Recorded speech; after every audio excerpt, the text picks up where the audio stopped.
What I'm going to talk about a little bit is my search for certainty, though don't always know that that's what I was looking for. I may have been looking for the right way, how to do something the right way, the correct way, the most efficient way, the practical way, the truthful way. But I was looking for certainty, certitude, that this is it. This tree, this life, this person, this incident, this occurrence, this happening, this is it. And it can be no other way. It's only this way, no other way. The right way, the truthful way. I don't want to live the unrighteous way, the wrong way. And that, of course, we're taught by our families, by our schools, by our societies, by our culture, what is true and what is certain. And then you begin to find, I began to find discrepancies between what was said and what I saw. And inevitably,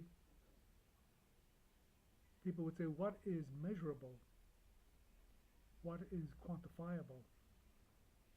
What others see as well, that is what is true. Something outside of you, some objective world, independent of how you think it is so. And we can measure that objective world. And then, experiences, I experimented with psychedelic drugs and saw the doorways of perception. I experienced altered states of consciousness and began to see through the eyes of projection and externalization that what I saw as an objective world was really an objective screen upon which I projected my fears and desires, hopes and wishes. And I took that to be real. So then I looked again and I read all kinds of things, both technical, scientific, and spiritual. And it all came down in various ways to seeing. That the seer altered what was seen by the very act of seeing. And that there are no special requirements to see. Just look and see. And study your own seeing. And what I saw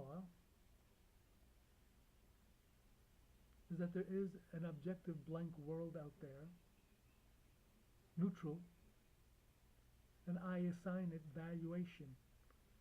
Find it beautiful or ugly, wonderful or horrible, because that's how I see it. And I saw that seeing has much to do with imagination, and imagination has to do with imaging, visualizing, and a lot of what I saw was imaginary. And so there are those that talk about the illusory world. It's an illusion. There may be an objective world out there, but the world you inhabit, your perceptual reality, is illusory. And that set up all kinds of shocks of discomfort, frustration, uncertainty. And I saw, or imagined I saw, that what was happening was I was uncomfortable with living not knowing the right way, the most efficient way, the profitable way, the practical way. And that seeking for certainty is a response, an individual response or a collective response to not knowing what is. And so we artificially create, I artificially created certitude. It's either this or that. It's mutually exclusive. It cannot be both this and that. It must be one or the other. You are committed to this relationship or you are not. We are a couple or we are not. You're on my side or you're on the other side. your ally or enemy. All these artificial dictums in order to deal with my individual uncertainty and discomfort with not knowing. So, basically what I am suggesting, not only to you but to myself, is to learn to live with uncertainty, that feeling in my stomach of instability, that I'm not placing my foot on good, firm, psychological, sociological, philosophical grounding, a bedrock of certitude. Some people say your bedrock of certitude is knowing that you are, that I am. Well, I don't know that I am. Because I have learned to see that who I think I am is a mind-created narrative concept of me.